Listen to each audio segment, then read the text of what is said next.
ಒಂದು ಅಮೇರಿಕಾದಿಂದ Donald Trump ಅವರು ಇರೋದು. ಅಮೇರಿಕಾದ ಅಧ್ಯಕ್ಷರು ನಾನು ಅವಾಗಲೇ ಹೇಳಿದೆ ಇವರನ್ನು ಮುಗಿಸ್ಬೇಕು ಅಂತ.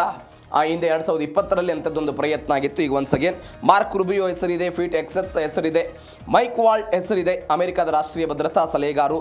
ಇಸ್ರೇಲ್ನ ನಾಯಕರು ಯಾರ್ಯಾರು ಅಂತ ನೋಡ್ತಾ ಹೋಗೋದಾದರೆ ಬೆಂಜಮಿನ್ ನೆತನ್ಯಾಹು ಅವರ ಹೆಸರಿದೆ. ಅದಾದ ನಂತರ ಡೇವಿಡ್ ಬಾರ್ನಿ ಅವರ ಹೆಸರಿದೆ. ಹರ್ಜಿ ಹಲೀವಿ ಇವರು ಇಸ್ರೇಲ್ ರಕ್ಷಣಾ ಪಡೆಗಳ ಮುಖ್ಯಸ್ಥರು. ನೀವು ನೋಡ್ತಾ ಇರೋದು ಅಮೆರಿಕದ್ದು. ಅದಾದ ನಂತರ ಇಸ್ರೇಲ್ ನಾಯಕರ ಪಟ್ಟಿಯು ಕೂಡ ಇದರಲ್ಲಿದೆ. ಇವರೆಲ್ಲರೂ ಕೂಡ ನಾವು ಮುಗಿಸಬೇಕು ಎನ್ನುವಂಥ ಆಲೋಚನೆಯಲ್ಲಿದ್ದಾರೆ. ಇನ್ನು ಯುರೋಪಿಯನ್ ಒಕ್ಕೂಟದ ನಾಯಕರ ಹೆಸರು ಕೂಡ ಇದೆ ಇಲ್ಲಿ.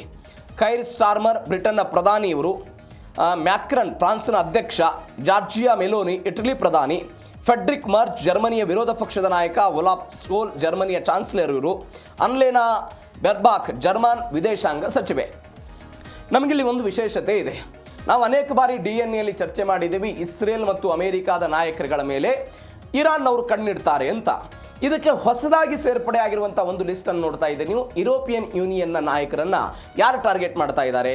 ಇದೇ ಇರಾನ್ನವರು ಟಾರ್ಗೆಟ್ ಮಾಡ್ತಾ ಇದ್ದಾರೆ. ಯಾವ ಕಾರಣಕ್ಕಾಗಿ ಯುರೋಪಿಯನ್ ಯೂನಿಯನ್ನನ್ನು ಟಾರ್ಗೆಟ್ ಮಾಡ್ತಾ ಇರೋದು? ಸ್ವಲ್ಪ ಇತಿಹಾಸಕ್ಕೆ ಹೋಗೋಣ. 1941ರಲ್ಲಿ ಒಂದು ಬೆಳವಣಿಗೆ ಆಯಿತು.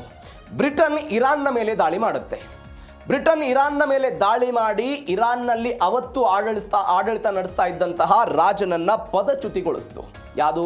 ಇದೇ ಬ್ರಿಟನ್ ಮಾಡಿತ್ತು.